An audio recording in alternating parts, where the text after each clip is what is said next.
शेतकरी मित्रांनो नमस्कार. मी तुमचा मित्र रोहित बोरगावे. बोरगावे टेक्नॉलॉजी हे आपल्या आवडत्या यूट्यूब चॅनलमध्ये स्वागत करतो. तसंच आपल्या फेसबुक पेजवरही आपले स्वागत करतो. तर शेतकरी मित्रांनो आज आपण बघणार आहे की बाबा कलिंगडचे प्रति एकर 40 टन कसं उत्पादन काढायचं. तर पहिल्या 15 दिवसामध्ये आपण काय महत्त्वाची कामं घेतली पाहिजेत, काय काळजी घेतलं पाहिजे जेणेकरून आपण 40 टन 100% काढू, आपण कुठेही त्यामध्ये कमी पडणार नाही. तर हा व्हिडिओ बघायचा आपल्याला. व्हिडिओ सुरुवात करण्याआधी जे कोणी आपल्या चॅनलवर नवीन त्यांनी चॅनल सबस्क्राईब करा, जे कोणी फेसबुक पेजवर आहे त्यांनी पेज लाईक करा, जेणेकरून महाराष्ट्रातच नाही तर संपूर्ण भारताचा सामान्य तरुण शेतकरी आपला कृषी उद्योग झाला पाहिजे. यासाठी आपण जे काम करालोय ते तुमच्यापर्यंत पोहोचेल, यातून तुम्हाला थोडं तर का होईना मदत मिळेल आणि आम्हाला प्रोत्साहन मिळेल. तुमचं लाईक, कमेंट, शेअर तुम्ही इतर मित्रांच्यापर्यंत पोहोचवला तर आम्हाला असंच चांगलं काम करायला प्रोत्साहन मिळेल. तर शेतकरी मित्रांनो जे कोणी आज हा पहिला भाग बघत आहे तर त्यांनी कृपया थोडा पॉज करा आणि जुना भाग बघा की भाग 1 आपण मास्टर प्लॅनचा केलेला आहे की ज्यामध्ये आपण कलिंगड या 6 महिन्यामध्ये कशा पद्धतीने कलिंगडला स्कोप आहे, त्यामध्ये आंतरपीक कोणतं लावू शकतो, कशा पद्धतीने उत्पादन घेऊ शकतो त्याचा भाग आहे. भाग 2 आहे की बाबा 40 टन कसं शक्य आहे, त्यासाठी काय काय आधी काम केले पाहिजे, कसं प्रिकॉशन घेतलं पाहिजे तो भाग आहे. आणि भाग आता हा 2 बनवत आहे आपण. भाग 2 मध्ये आपण पहिल्या 15 दिवसामध्ये काय काम करायचं आहे तर हे बनवत आहे. आणि असे तुम्हाला 7 भाग मिळतील. ह्यामध्ये आपण 40 टन कसं काढता येईल आणि कसं काढू तर हेच आपण करणार आहे. पण त्याआधी अजून एक गोष्ट क्लिअर करू इच्छितो शेतकरी मित्रांनो की बाबा हे 7 भाग हे टेंटेटिव्ह आहेत. हे अडथळ्याची शर्यत आहे आपली. जसं हर्डलची रेस असते, अडथळ्याची शर्यत असते, तसं 40 टनापर्यंत जायचं आपली अडथळ्याची शर्यत आहे. ह्यामध्ये वेगवेगळे प्रॉब्लेम्स येणार आहेत, वेगवेगळे अडथळे येणार आहेत. ह्या प्रत्येक अडथळ्याला आपल्याला सॉल्व्ह करून जायचं आहे पुढं. तर काय अडथळे येऊ शकतील, त्याच्यावर काय काम करायचं आहे हेच मी ह्या व्हिडिओमधून सांगत असतो. थोडंफार प्रॅक्टिस असते ही. प्रत्येक ठिकाणी क्लायमेट वेगळं असतं, माती वेगळी असते प्रत्येक ठिकाणी. तर तुम्ही तुमच्या भागानुसार तुमच्या जवळच्या कन्सल्टंटचं मार्गदर्शन हे कॉम्बिनेशन करा. पण बेसिक आमचं तत्व हेच आहे की आणि आमचा उद्देश हाच आहे की बाबा आपला सामान्य शेतकरी नॉलेजेबल झाला पाहिजे, त्याला पूर्ण अभ्यास कळायला पाहिजे आणि बऱ्याच गोष्टी यातनं ते शिकला पाहिजेत आणि स्वतः चांगला डेव्हलप झाला पाहिजे.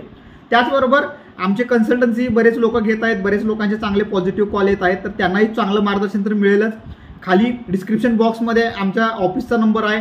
ज्या भागामध्ये माझे सहकारी काम करतात तर त्यांचा नंबर आहे. बरेच माझे मित्र काम करतात त्यांचाही नंबर आहे. तर ह्या माध्यमातून तुम्हाला हेच म्हणणं आहे की बाबा तुम्ही त्यांचं मार्गदर्शन घ्या.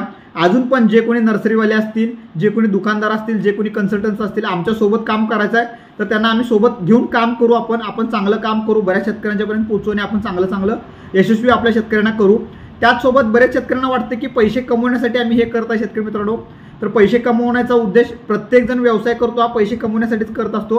पण ह्यामागं उद्दिष्ट आमचं स्वच्छ आहे की बाबा शेतकऱ्याला जास्तीत जास्त उत्पादन काढून देणं हे आहे. आज आम्ही 25 ते 30 मुलांचा स्टाफ आपल्याकडे BSc ॲग्रीचा आहे. महाराष्ट्र आहे, कर्नाटक आहे, गुजरात, छत्तीसगड बऱ्याच ठिकाणी आपला BSc ॲग्रीचा स्टाफ आहे. ह्यांना चांगले सॅलरी द्यावे लागतात आपण शेतकरी मित्रांनो. आणि जे काही कलिंगडसाठी 70,000 रुपयाचा खर्च असतो शेतकरी मित्रांनो तर त्यामध्ये 70 ते 70,000 आम्ही आमचा खर्च वैयक्तिक नसतो. त्यामध्ये काही बेसिक हार्मोन्स आपण तयार केलेले आहेत की ज्यामध्ये तुमचं फ्लॉवरिंग चांगलं येणे, लवकर पटकन येणे, फिमेल फ्लॉवरला चांगली त्याची ग्रोथ असणे आणि त्याचं सेटिंग चांगलं होणे. बाबा फ्लॉवर ते फ्रूटमध्ये कन्व्हर्जन, मधमाशी जिथं सेटिंग होणार आहेत तर ते लवकर व्हावं. त्यानंतर त्याचा एक समान साईज डेव्हलप व्हावी, सेटिंग चांगले पडावेत, साईज डेव्हलप व्हावी, त्याच्यावर शायनिंग यावं, त्याचं टिकवण क्षमता चांगली असावी. यासाठी जे काही बेसिक हार्मोन्स आहेत ते आपण हार्मोन्स तयार केले आहेत आणि तो एक बिझनेसचा भाग आहे. तर हाच आमचा उद्देश आहे की तो तुमच्यापर्यंत पोहोचावा, ते चांगलं उद्देश व्हावं. पण ह्याचं कॉस्टिंग काय 60-70,000 नसतं. ह्याचं कॉस्टिंग 10 ते 15,000 रुपये असतं शेतकरी मित्रांनो फक्त. आणि त्यामध्ये कंपनीला फक्त 2 ते 3,000 रुपये मिळत असतात. आणि त्यामध्ये पण आपला हा स्टाफ आणि हे त्यांच्यासाठीच हे जात असतं सगळं. तर हा उद्देश आहे. तुम्ही चुकीचा गैरसमज करू नका. प्रामाणिक उद्देश आहे. तुम्ही जुने सगळे व्हिडिओ बघा की बाबा तुमचं कसं चांगलं होईल ह्यासाठीच आपलं जास्तीत जास्त महत्त्व असतं. पण हे सगळं सिस्टीम बसवायला थोडंफार ह्याचा आधार घ्यावा लागतं. तर तुम्ही आम्हाला सपोर्ट करा ह्या माध्यमातून. आमचा तर सपोर्ट तुम्हाला खूप चांगला असेलच काय. तर आता व्हिडिओ लेंथ न करता आपण मुद्द्याकडे जाऊया. तर शेतकरी मित्रांनो ह्यामध्ये आपण पहिल्या भागामध्ये सांगितलेलं आहे की बाबा प्रति एकर 8,400 बिया बसतात आपल्या किंवा रोपं बसतात. 5x1 लावायचे द बेस्ट पद्धत आहे. ज्यावेळेला आपण 8,400 बसू त्याचे 8,000 जरी बिया आपल्या हाताला लागल्या, 8,000 रोपं जरी हाताला लागले तर गुणिले 5 किलो जरी एका वेलीला लागले तर 8×5 = 40 टन आपण सहज उत्पादन करू शकतो. पण ह्यासाठी 8,000 वेली चांगल्या असल्या पाहिजेत आपल्याला आणि प्रत्येक वेलीला कमीत कमी 5 किलो म्हणजे एक जरी फळ लागलं तरी ते 5 किलोचं फळ लागलं पाहिजे. तर ह्यावर आपल्याला काम करायचं आणि ते कसं करता येईल, आपल्याला कसं हार्मोनल त्याचा बॅलन्स करता येईल, कसं त्यातनं सक्सेस करता येईल हे बघूया. तर ह्यासाठी पहिले 15 दिवस खूप महत्त्वाचे आहेत आपल्या शेतकरी मित्रांनो. तर जी शेतकरी बिया लावणार आहेत तर त्यांनी काळजी घ्यायची की बिया हे आपलं बोट आहे, ह्या बोटापेक्षा खाली जाता कामा नये नॉर्मल. पण त्याच्या आधी तुमचं मल्चिंग प्रॉपर असलं पाहिजे. मल्चिंग प्रॉपर जमिनीबरोबर बसलं पाहिजे. थोडं 2 दिवस आधी पाणी द्या. 1-1 तास 2-2 तास तुमच्या जमिनीच्या घातीनुसार तुम्ही पाणी द्या. जमिनी वापसा कंडिशनमध्ये येऊ दे. लई ओल नको आहे. लई ओलीत जर का बिया घातला तुम्ही तर बिया कुजून जातील. आणि नॉर्मल तुमच्या घातीमध्ये घाला जेणेकरून त्याला ऊब चांगली मिळेल आणि बिया पटकन उगवतील. तर बियासाठी स्टार्टअप थायमिथोएक्झाम FAST ट्रीटमेंट करायची आधीही सांगितलेलं आहे मी. तर त्याची काळजी घ्यायची आहे आपल्याला आणि ती काळजी घेऊन आपण आता बिया लावायच्या आहेत. आपण जर का बिया लावणार असतं आणि रोपं लावणार असतं काळजी घ्यायची आहे की थोडं उकरून घ्यायचं आहे. नकळत एवढं थोडं उकरून घ्यायचं आणि रोपं दाबून घ्यायचे आहेत. रोपं दाबणं हे खूप महत्त्वाचं आहे. ज्यांचं आधी केळीचं रान आहे किंवा आणि काय काय पिकं घेतले आहेत रान भुसभुशीत असेल तर तिथं रोप सेट होणं अवघड होतं. कारण का वाऱ्यानं हलतं रोप आणि त्यामुळे सेट होत नाही आणि लवकर पुढं त्याला चाल मिळत नाही. मुळं तिथल्या तिथं राहतात.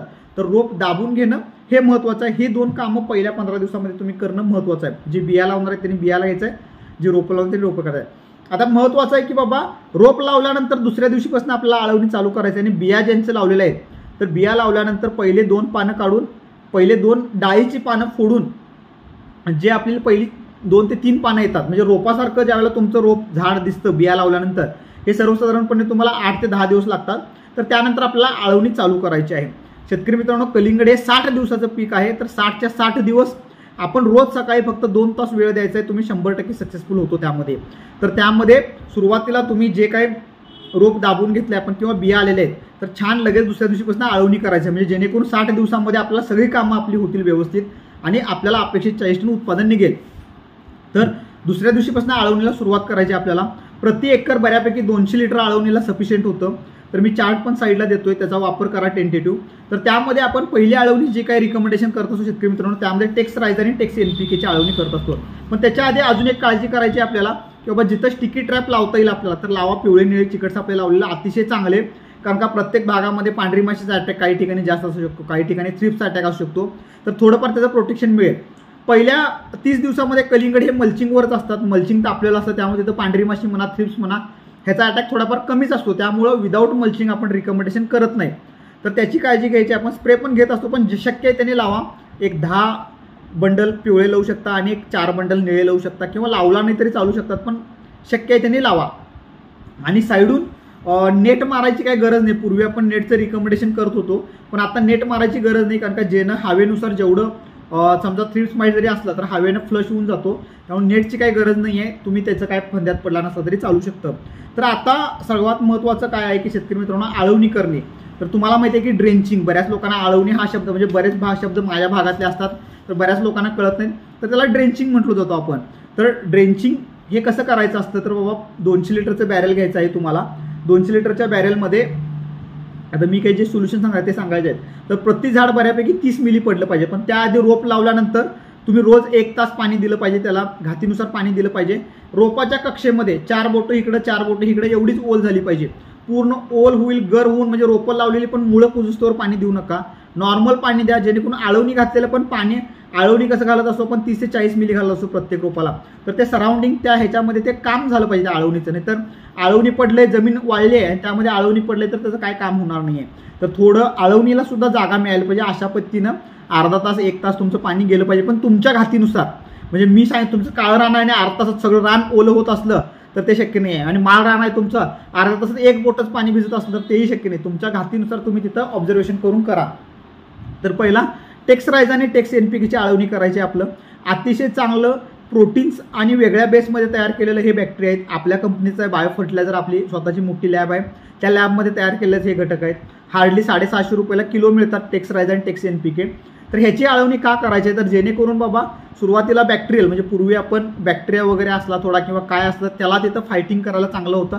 सॉईल बायोलॉजी सुधारते आपल्याला आणि सुरुवातीच्या काळामध्ये एक चांगलं बूस्टर किंवा बायोलॉजिकल बूस्टर चांगलं जायला पाहिजे. तर त्यासाठी आपण ते रिकमेंडेशन करतो. हार्डली 1 किलो ते घ्यायचं आहे. 200 लिटरमध्ये करायचं आहे. ह्यामध्ये गुळ ताक अंडी काही घालायला लागत नाही कारण का तो जो बेस आहे नॅचरली तोच घातलेला आहे आपण त्यामध्ये. त्यामुळे अतिशय चांगलं होतं. झाड नॅचरलीच बुस्टिंग झाडाला चांगलं पॉवर मिळते. त्यामुळे हे घालायचं आहे तुम्हाला आणि हे एकदाच घालू शकतो आपण कारण का पुढं कंटिन्यू मग केमिकलचे ॲप्लिकेशन जातात तर त्यामध्ये बॅक्टेरियाचा वापर करू शकत नाही. आणि समजा इतर बुरशी असले तर त्याला स्टॉप करणं किंवा त्याला रोखणं हे स्वतःचे बुरशी आपले चांगलं काम करू शकतात. त्यामुळे ही आळवणी करा. अतिशय चांगला आहे. पावडर फॉर्ममध्ये येतं विरघळून जातं खूप सारं चांगलं. 200 लिटरच्या बॅरलमध्ये हे 1 किलो घालायचं. पूर्णपणे ढवळायचं सगळं आणि तुमच्या पंपनं घालण्याचं पंपानं किंवा कपनं घालणार असतं कपनं कसं तुम्हाला शक्य आहे तर तशा पद्धतीनं तुम्ही प्रत्येक झाडाला 30-30 मिली घालायचं आहे किंवा 200 लिटर भागिले तुमच्या इथं 8400 जी रोपं बसल्यात तेवढं भागिले करा, जेवढं पडतं तेवढं प्रत्येक रोपाला घाला, सफिशियंट होतं. पण ड्रीपनं सोडू नका, त्याचं एवढं काम होणार नाही आहे, तुम्ही आळवणी घातलेलंच चांगलं. तर हे दुसऱ्या दिवशी करायचं आहे. त्यानंतर चौथ्या दिवशी शेतकरी मित्रांनो स्टार्टअप 500 मिली, थायमिथॉक्झॅम FS 500 मिली आणि 1261 1 किलो वापरायचा आहे. लगेच चौथ्या दिवशी आळवणी करायची आहे. पट आपल्याला ही कामं संपून घ्यायची आहेत. तर स्टार्टअप 500 मिली हार्डली तुम्हाला 550-600 रुपयाच्या आसपास तुम्हाला मिळून जातं. अतिशय चांगला मॉलिक्यूल आहे. रूटिंग हार्मोन्स खूप चांगले आहेत, आपल्याच कंपनीचं आहे. खूप म्हणजे खूप चांगले रूटिंग हार्मोन्स आहेत. थायमिथॉक्झॅम FS कोणत्याही कंपनीचं घ्या, मार्केटमध्ये स्लेअर प्रो बऱ्याच वेगवेगळ्या कंपन्यांचं प्रत्येक कंपन्याचं येतं. तर तुमच्या भागामध्ये जे काही मिळतं ते घ्या. थायमिथॉक्झॅम FS 30% येतं, तर ते घ्यायचं आहे. ते 500 मिली घ्यायचं आहे. ते सुद्धा तुम्हाला 750-800 रुपयेपर्यंत, तेवढं पण नाही, 550-550 रुपयेपर्यंत मिळून जातं. 1261 काय आपण जे पुढे 25 किलोचे ग्रेड वापरणार आहे त्यातलंच 1 किलो 1261 इथं वापरायचं आहे आपल्याला. तर अशा पद्धतीने 1 किलो 1261 वापरायचं आहे आपल्याला. तर ह्याची आळवणी दुसरी आळवणी करायची आहे. कारण का लगेच आपल्याला फुटवे काढून घ्यायचे असतात आणि झाड सेट करून पटकन मुळं बाहेर पडायला आणि मुळाचं सेटिंग व्हायला आणि रोपाला एक स्टेबेबल होऊन पुढं बाबा शेंडा पटकन पळण्यासाठी ही आळवणी महत्त्वाची आहे शेतकरी मित्रांनो. तर ही आळवणी करायची आपल्याला दुसरी आळवणी. तिसरी आळवणी करायची शेतकरी मित्रांनो इन्स्प्रिंट फ्री फायर आणि 1261. 6व्या दिवशी परत तिसरी आळवणी करायची आपल्याला. रोप लावल्यानंतर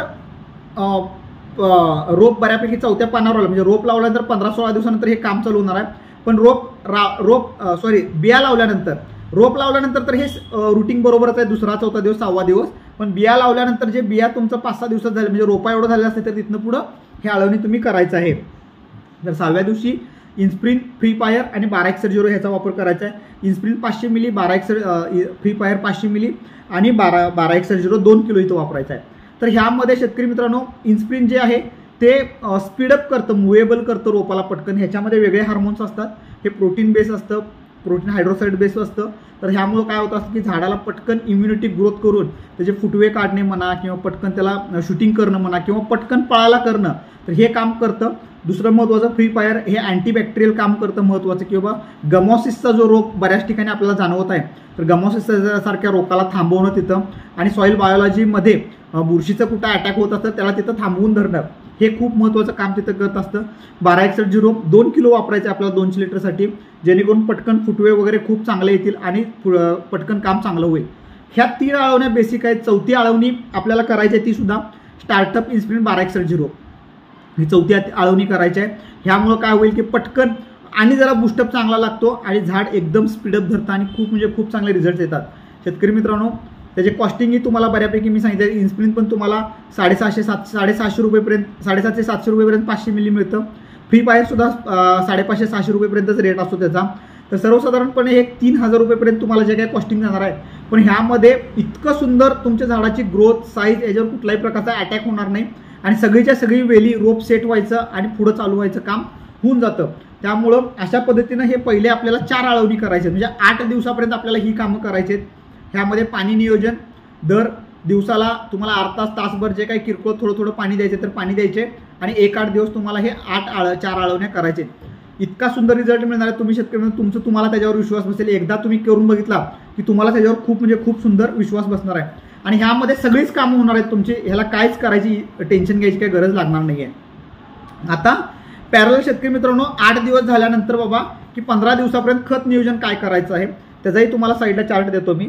तर त्यानंतर तुमचा 10वा दिवस येतो. तर 10व्या दिवशी आपल्याला इन्स्प्रिंट 1 लिटर आणि 1261 5 किलो सोडायचं आहे ड्रीपमधनं. त्यानंतर 12व्या दिवशी स्टार्टअप 1 लिटर आणि 24-24 8 किलो सोडायचं आहे. 24-24 आहे हे सॉईल ग्रेड आहे शेतकरी मित्रांनो, जे ड्रीप पाण्यामध्ये विरघळून तुम्ही सोडायचं आहे तसं करा. त्यानंतर 14व्या दिवशी स्टार्टअप 1 किलो 24-24 8 किलो सोडायचं आहे आणि 14व्या दिवशी 1261 5 किलो आणि MOP 10 किलो सोडायचं आहे. तर शेतकरी मित्रांनो हे जे डोस आहेत ह्याच्या साईडला सुद्धा मी चार्ट टाकतो, स्क्रीनशॉट काढून घ्या तुम्ही. तर हे 14 दिवसापर्यंतचं नियोजन मी तुम्हाला देत आहे. पुढचं नियोजन पुढच्या व्हिडिओमध्ये देतो. तर हा काय आहे की बाबा MOP सुरुवातीलाच का घेतलेला आहे आपण एवढ्या सुरुवातीला आणि 1261 आणि 24-24चा का वापर केला आहे. तर 24-24 मुळे शेंडा तुमचा पटकन पुढं बुस्टअप होत असतो. त्यामध्ये इन्स्प्रिंट स्टार्टअपचा वापर पण केलेला आहे. त्यामुळे पटकन तुमचे फुटवे आणि रूट झोन प्रॉपर डेव्हलप होणं, म्हणजे जे काही खतं सोडवले ते खतं अपटेक व्हायला पाहिजेत. तुम्हाला चांगले फुटवे तयार व्हायला लागतील. आणि दुसरं महत्त्वाचं काय आहे की आपल्याला 20 ते 25 दिवसामध्ये सेटिंग्स पटकन करून घ्यायचे, तर त्या सेटिंगमध्ये फुल काही इंड्यूस व्हायला हे मदत करत असतं. MOP आत्ता सोडतो जो आपण 14व्या दिवशीपासून MOP सोडतो आपण, तर हे जे काही MOPची प्रॅक्टिस आहे आपली, कारण का MOP आज सोडलं तर त्याचं लागू व्हायला पुढं हळूहळू तुमचं 25-30 दिवसापासून ते हळूहळू लागणार, 10 ते 12 दिवसांनी ते लागू व्हायला चालू होतील. तर त्यावेळेला ते साईज घ्यायला खूप चांगलं काम करत असतं. सुरुवातीपासूनच आपल्याला साईजवर काम करायचं, त्यासाठी आपण सुरुवातीपासून हे डोसमध्ये ठेवलेलं आहे. डोस वेगळे वाटतील शेतकरी मित्रांनो, प्रॅक्टिस ही वेगळी करत आहे आपण. 40 टनसाठी ही प्रॅक्टिस खूप महत्त्वाची आहे आपल्याला. तर तुम्ही फक्त एकदा फॉलो करा, तुमच्या लक्षात येईल की कशा पद्धतीने त्याचे रिझल्ट येत असतात. तर हे करायचं आहे आपल्याला, फर्टिगेशन नियोजन अशा पद्धतीने करायचं आहे. स्टार्टअप इन्स्प्रिनचा रोल खूप महत्त्वाचा आहे, तर तो सोडणंच गरजेचं असतं आपल्याला. पटकन फ्लावरिंग घेऊन पुढं चांगलं काम करायचं. आणि शेंडा खूप महत्त्वाचा आहे की आपला चालू राहणं शेंडा हा खूप म्हणजे खूप महत्त्वाचा रोल असतो, तर त्यामध्ये तो खूप चांगला करणार आहे. पण त्यानंतर स्प्रे नियोजन काय करायचं आहे मित्रांनो आपल्याला, तर स्प्रे नियोजन खूप म्हणजे खूप महत्त्वाचं असतं आपल्याला. तर स्प्रे नियोजनामध्ये आपल्याला 5व्या दिवशीपासून म्हणजे पहिल्या दिवशी, दुसऱ्या दिवशी आळवणी झाली, 4थ्या दिवशी आळवणी झाली, तर 5व्या दिवशी पहिला स्प्रे घ्यायचा आहे. तर त्यासाठी आपले 4च पंप होतील. पहिला स्प्रे 4 पंपाचा होईल, दुसरा स्प्रे 4 पंपाचा होईल, तिसरा स्प्रे 6 पंपाचा होईल, चौथा स्प्रे 6 पंपाचा होईल. तर त्यामध्ये तुम्हाला मग टोटल किती झाले, 20 पंप झाले. तर तुम्हाला 10 पंपाचे 2 स्प्रे घ्यायचे आहेत वेगवेगळे, म्हणजे जेणेकरून आता समजा ए स्प्रे घेतला आपण, ए मध्ये तुमचं 10 पंप होतात, बी मध्ये 10 पंप होतात. तर ए मधलं पहिला संपवायचं, परत ए मधले 4 पंप वापरायचे, परत दुसऱ्या वेळेला बी मधले 4 पंप वापरायचे, तिसऱ्या वेळेला ए मधलं 6 पंप वापरायचं, चौथ्या वेळेला बी मधलं 6 पंप वापरायचं, जेणेकरून तुमचं हे 20 पंप मध्ये 4 स्प्रे होतील. तर अशा पद्धतीने तुम्ही त्याचा मी पहिले 40चा टाकत आहे स्क्रीनला, तुम्ही म्हणजे तुमच्या लक्षात येईल की कशा पद्धतीनं वापरायचं आहे. तर ए स्प्रे तुमचा आहे, त्यामध्ये 7 रेस 20 मिली वापरायचं आहे 60 लिटरसाठी, म्हणजे 4 पंप होतील 15 लिटरचे. कॅल्क्युलेट 20 ग्रॅम वापरायचं. आणि आलिका म्हणजे थिलाज, आमच्या इकडे थिलाज मिळतं आलिका, जे मार्केटमध्ये थायमिथोक्झॅम आणि लॅम्बडासायरोथ्रिन ह्याचं कॉम्बिनेशन आहे, तर तुम्ही ते वापरायचं आहे. तर ते 32 मिली वापरायचं आहे. तर हा पहिला स्प्रे झाला. दुसरा स्प्रे करेक्ट कॉन्टाप, आपल्याकडे रोशन प्लस मिळतं, पण मार्केटमध्ये कॉन्टाप आहे आणि एक्झॅक्ट. आता 7 रेस कॅल्क्युलेट हे आपले मॉलिक्युल्स आहेत, हे मार्केटमध्ये तुम्हाला कुठेही मिळतात, आलिका किंवा त्या वेगळ्या नावाने मिळतात. ते करेक्ट पण हे अँटीव्हायरल आहे, कॉन्टाप वापरायचं आहे आपल्याला. आणि एक्झॅक्ट हे दुसरा स्प्रे झाला आपला. परत तिसरा स्प्रे, पहिला जो घेतलेला आहे तोच परत तिसरा स्प्रे येणार, आणि दुसरा जो घेतला आहे तो परत चौथा स्प्रे येणार. तर अशा पद्धतीनं पहिले 4 स्प्रे करायचे आपल्याला. तर चौथा स्प्रे हा 17 दिवसापर्यंत जातो. तर हे तुम्हाला 17 दिवसाचं मी इथं सांगतोय तुम्हाला. तर हे पहिले 4 स्प्रे आपल्या 17 दिवसामध्ये करायचे आहेत. ह्यामध्ये 7 रेस मुळं हा सुपर बायोस्टिम्युलंट आहे, तुम्हाला झाडाला कुठं स्ट्रेसमध्ये येऊ देणार नाही. समजा कुठल्याही वातावरणात बदल झाला तर ते पटकन भरून निघणार आहे. शेंडा चालू राहायला, प्रोटेक्शन करायला, इम्युनिटी बूस्टर वाढवायला खूप चांगलं काम करतं. तसंच कॅल्क्युलेट हे अँटी फंगल, अँटीबॅक्टेरियल सगळ्या गोष्टीला काम करतं.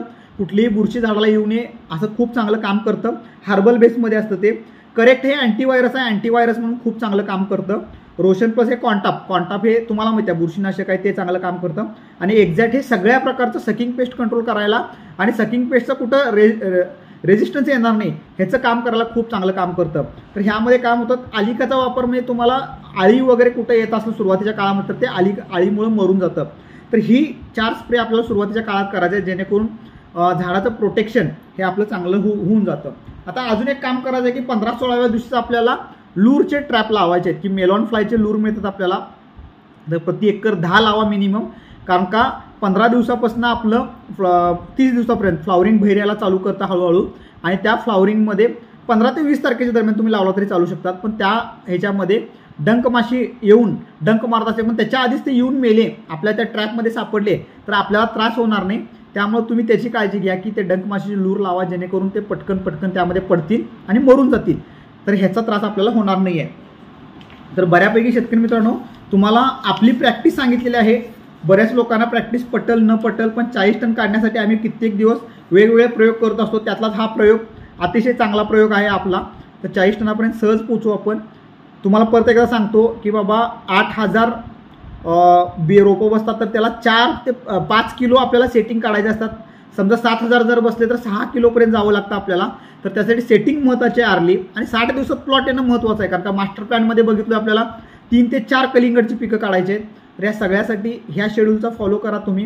ह्यातले मटेरियल मिळत नसलं तर तुमच्या भागामध्ये आम्ही ऑनलाईन पद्धतीने तुम्हाला पोच करायचे जास्तीत जास्त प्रयत्न करू. आमच्याकडनं काय चुकत असं समजून घ्या. मुद्दा हाच आहे की तुम्ही कसं सक्सेसफुल होशीला हेच करायचं आहे. तुमच्या बरेच ग्रुप असतील तर आम्ही ग्रुपपर्यंत पोहोचू, तुम्हाला कसं सर्व्हिस देता येईल त्या सर्व्हिसचा उपयोग करू. पण जेवढं आपल्याला सक्सेसफुल चांगलं करता येईल तेवढं करूया आपण शेतकरी मित्रांनो. सामान्य शेतकरी कृषी उद्योग कसा होता येईल, कसं त्याचे 40 टन निघतील, कसं त्या 40 टनाला चांगला भाव मिळेल क्वालिटी ह्याच्यासाठी आपण काम करूया. ह्याचा खर्च 60,000 ते 70,000 रुपयांमध्ये बसणार आहे. मल्चिंग रोपं बिया सकट, मल्चिंग रोपं बिया खतं ह्या सकट बसणार आहे. व्हिडिओचे 6 ते 7 भाग सगळे बघा, कारण का कुठं काय येणार आहे प्रॉब्लेम त्या प्रत्येक प्रॉब्लेमवर आहे. पहिले 15 दिवस तर सोपं आहेत, पण 15 ते 30 दिवस आणि 30 ते 45 दिवस हे पुढचे 2 भाग खूप महत्त्वाचे आहेत. कारण का ह्यामध्ये बऱ्याच लोकांचे सेटिंग होत नसतात, तर त्या सेटिंग होत नाही त्याला काय करायचं आहे, सेटिंग पुढं जातं त्यासाठी काय करायचं आहे, सेटिंग किती सेटिंग झाल्यावर मग आपल्याला पुढं जायचं आहे, पुढचे शेड्यूल फॉलो करायचे. ह्या बऱ्याच गोष्टी करणार आहे. पण पहिल्या 15 दिवसामध्ये तुम्ही ही एवढीच काळजी घ्यायची आहे. ह्यामध्ये कुठेही समजा रोपं मराली कराली तर त्याची वेगळं काय प्रिकॉशन घ्यायचे तेही तुम्हाला पुढच्या भागामध्ये सांगेन मी. तर व्हिडिओ कसा वाटला नक्की कमेंट बॉक्समध्ये सांगा. ज्यांना सहकार्य लागणार आहे त्यांनी संपर्क करा आमच्या सहकाऱ्यांशी, ते तुम्हाला नक्की मदत करतील. असंच आपण चांगलं काम करूया. तुमच्या सर्वांचं प्रेम आणि सहकार्य असंच असू दे. धन्यवाद शेतकरी मित्रांनो.